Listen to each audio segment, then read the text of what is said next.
Before the adventure of the reptile show, press the adventure button.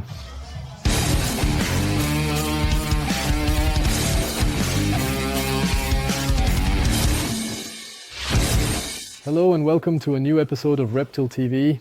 My intro animals, I have two today because they are both so incredibly beautiful and I couldn't decide which one to choose. Initially I had the one up here and then I discovered the one down here, which I found even a bit more beautiful. So I thought I would show you both. These are garden boas, Corallus hortulanus, specifically the calico red color variant. I claim that they occur naturally in their habitat, so it's not a bred color variant. Of course, people do breed this color variant further, but generally Corallus hortulanus is incredibly variable in colors, ranging from yellow to red to brown. The reds are actually found together with the yellows. Then there are the calico ones, which have white spots, just like these two. They are beautiful snakes that can grow to about 1.5 meters long, but are incredibly slender. Even the animals you see here may look like little worms, but they are probably already around 60 centimeters long, at least 60 centimeters. They are very slender, but as I said, they make great terrarium animals and eat mice really well. Truly something beautiful, and that's why today I present these intro animals to you. Thematically, we will stick with Corallus. There is the Corallus caninus, the green doghead boa. The name is already cool, green doghead boa. I remember when I started with terraristics, I thought it must be an amazing animal. I had only known it from books, if at all. I once saw a photo in a book. Our topic today is the green doghead boa, a great medium-sized boa species from South America, specifically from northern South America. The doghead boas are found along the upper Amazon region, including Guyana, Venezuela, French Guiana, Suriname, and Brazil, which is the classic distribution area for Corallus caninus. Then there is the second one, also called green doghead boa, in German. We used to think they were the same. They referred to caninus lowland animals or rainforest forms, but I believe it was rainforest form. I forgot again. They were all called caninus. This was the rarer of the two, which is now described as Corallus bathesi, which has even more white coloration and sometimes a continuous white dorsal stripe. The head scales differ a bit. One has smaller head scales and the other has larger head scales. You can also recognize them quite well by their patterns. Both are green doghead boas, great terrarium animals in themselves, but not entirely easy. This is not a show for beginners. I would say this is a boa for the experienced and dedicated terrarium keeper, because they are not that easy to care for. In terrarium keeping, you will need a high rainforest terrarium. I would say from the sets offered to me, this is the chameleon set. The crown gecko set is actually not bad at all. You can use them, you can adapt them. Additionally, a heat panel is missing. If you add a large heat panel for the night, you will actually have a good setup for Corallus caninus or bathesi. The animals naturally need a tropical warmth and high humidity. Plant the terrarium as much as possible, preferably with real plants, to create the best climate. This way you won't have as many problems with humidity as you would with artificial plants. So fill it up with some pothos, pindapsus, or whatever they are called. Make sure to fill it with plants. A misting system can also be included. I would definitely recommend it. I would say it is essential for doghead boas. This way you can achieve humidity levels of 60-80% during the day. Day and night humidity should be 60-80% temperature. I would create a warm spot in the terrarium, which you can achieve with a lamp or heat panel, where it has over 35 degrees as a heat spot. It is also important for the Corallus that you have a graduated temperature gradient. Under the heat panel it should be 35 degrees and at the bottom 25 degrees. offer horizontal branches accordingly. This is very important. Don't just throw in any branches haphazardly. They want many branches at different heights so they can choose the appropriate temperature. First, they can warm up under the heat panel or lamp, and then there are branches lower down that are significantly cooler. You will notice that depending on their rhythm, mood, or digestion, they will visit different branches.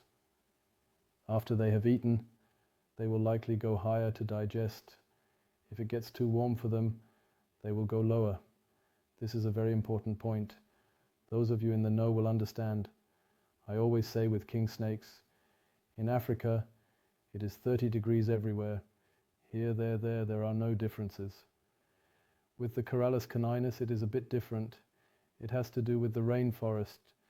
Where the sun shines in, or the spots where a sunbeam comes in, they will lay in the sun, and it will definitely be 35 or 40 degrees there.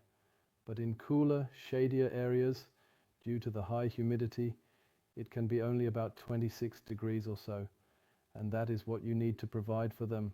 This is really very important because the caninus already has It is a rather sensitive terrarium snake. If the Corallus caninus is not comfortable, it does not digest properly and regurgitates its food. For example, if the Métis climate is not optimal, meaning too warm or too cold, it will regurgitate its food. This has been a significant problem with the Corallus caninus, this regurgitation. If this happens 2 to 3 times, unfortunately, you have lost it. Your snake has lost, not you, but the snake. They lose a lot of body fluid and then deteriorate rapidly, making it almost impossible to save them. So a very important point. This should not happen, and that is what the optimal climate in the terrarium is for. A quick note, if you see the wire here and wonder what it's doing, it's actually the suspension in the terrarium. It goes through a hole to the outside, so it can't hurt itself. You might wonder what kind of silly wires Stefan has here. Important point. Regarding the substrate, I haven't mentioned that yet. I would recommend that you could theoretically put nothing in. The terrarium's basin can hold a lot of moisture, but be careful not to let old water sit in there. If you have nothing in it, you should have a drainage system in the terrarium so that excess water can run off. That's definitely a good solution. In Kevin McCurley's film, he has a drainage system in the terrarium. When he sprays, the water runs off at the bottom, which is a great thing. Alternatively, you can use moss, such as sphagnum moss or ball moss, which can be placed at the bottom. It absorbs water well and then releases it back into the air, ensuring good humidity. This is certainly a good option. Newspaper is used quite a bit. It can be changed daily. I would recommend something like that.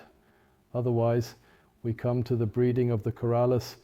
Here I have a nice young caninus. The caninus boa is live bearing and comes in either red or reddish brown, and some are even green. When they are born, not every caninus young has this pretty reddish color. If you're unlucky, it's green from the start, but it's also nice when it starts out red, reddish brown. Some are even more intensely red, which is a beautiful color. At about 6 to 9 months, they start to change color, becoming speckled, with the head remaining relatively reddish. You can see some green animals with red spots on their heads, which also looks beautiful. By about a year, they are fully green. When raising young, the same rules apply as I mentioned before. Very important, these temperature gradients in the terrarium, from cold to warm, you must have that. They must not regurgitate, for example, like I'm doing here. I made sure they haven't just eaten. It would be completely foolish if they got upset. Regurgitating food must not happen. Don't overdo it with feeding. Don't think they should grow quickly or change color quickly. Feed them slowly. I would feed a young one or the young ones once a week, but not too much. They eat these fuzzy baby mice, which is actually the perfect size. Definitely don't overdo it. Once a week or even every 10 days. And when they get bigger, even every 14 days. Then they can be kept very well in the terrarium. Overall, they are a bit more aggressive than one would expect from the green tree python. The male has been acting silly the whole time, and this one is the same. However, this is also an animal that if you handle it calmly for a while, will become relatively calm. I would even recommend this because when they are large and aggressive, it hurts. They have really long teeth, and when they bite, it hurts as large animals. So as a young animal, try to get them to lose their shyness a bit. Try to handle them calmly. Then they will really become manageable. Some of you might say, nonsense, that's not necessary. You don't need to touch them at all. I think that's okay. As I said, the problem is simply that if I have a two-malus caninus that is aggressive and I can't do anything in the terrarium, then it's a bit difficult. Regarding breeding, the Corallus caninus are fortunately now regularly bred. By the way, if you buy caninus, definitely only buy captive bred ones. Wild-caught ones from 20-30 years ago, when I started with terraristics, were often imported. At least 9 out of 10 died. An absolute disaster. For many years now there have been regular captive bred ones. They are really great to keep. For the expert or experienced terrarium keeper, they are easy to manage. A great terrarium animal that can also be bred well. They reach sexual maturity at 3 to 4 years. Females may reach about 2 meters, maybe even a bit more. Males stay a bit smaller, but at sexual maturity they might be around 1.5 meters. They are actually reproductively viable all year round.